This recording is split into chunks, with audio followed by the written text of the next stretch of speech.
Վստահ եմ գիտեք, որ Հայաստանի արտաքին պարտքը Փաշինյանի կառավարման ընթացքում կրկնապատկվել է, երբ հարցնում են ինչ է սա, այդ 8 միլիարդ դոլարը, ասում է զենք եմ գնել։ Հավատում եք։ Ես ոչ մի բանին չեմ հավատում իրա։ Վարչապետը համար առաջի սուտ խոսանն է։ Ես քեզի բարձրաձայնով կսեմ։ Ամենասուտ խոսանը վարչապետն է, որ սա ազգին կզծրած կպահե, կներեք ինձ։ Դիք ջուջուպոլուս չոր իգնիրան աջի։ Լսե, ես է կռամ սմոր կուրի սառողջականի համար 20 միլիոն ծախսել եմ, հավատաս աղջիկ ջան։ Հա? Զենք եմ առել։ Ինչի սուտ խոսան։ Ինչ է զենք առել, երբ որ իր ելույթը ես նայի, կես ժամ սպես կեներ։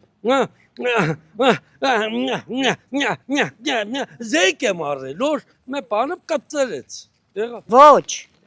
փչացած զենքերը չի էլ օգտվի օր առել է։ Դիք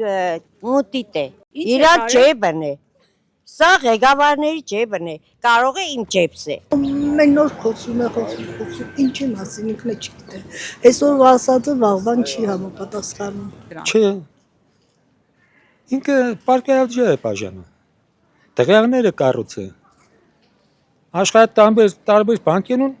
գումարներ են ներդրել։ Մինայինքը չէ։ Բոլորը խմպակը։ Է ոհմակը։ Բոլորովին ոչ մի բան չեմ հավատում, ինչ մնաց թե զենքին հավատամ։ Ասած ոչ մի խոսքին չեն հավատում։ Այն ժամանակ որ ընդրեցի ես իրեն, որ ասում էին սդախոս իր համար հենց սկզբից, ես զարմանում եմ թե որտեղից վերցրեցին, որ այս մարդը սդախոս է։ Դե ոչ մի բան չի արել։ Հիմա արել է, ինչ որ անում է, քայլ զգում եմ, որ մարդիկ ճանաչում էին, ինձ նման մարդիկ չէին ճանաչում ու իմ խելքից հերեսից է ես տուժում եմ, լավ եմ անում, որ տուժում եմ, էդ է ինձ հասնում։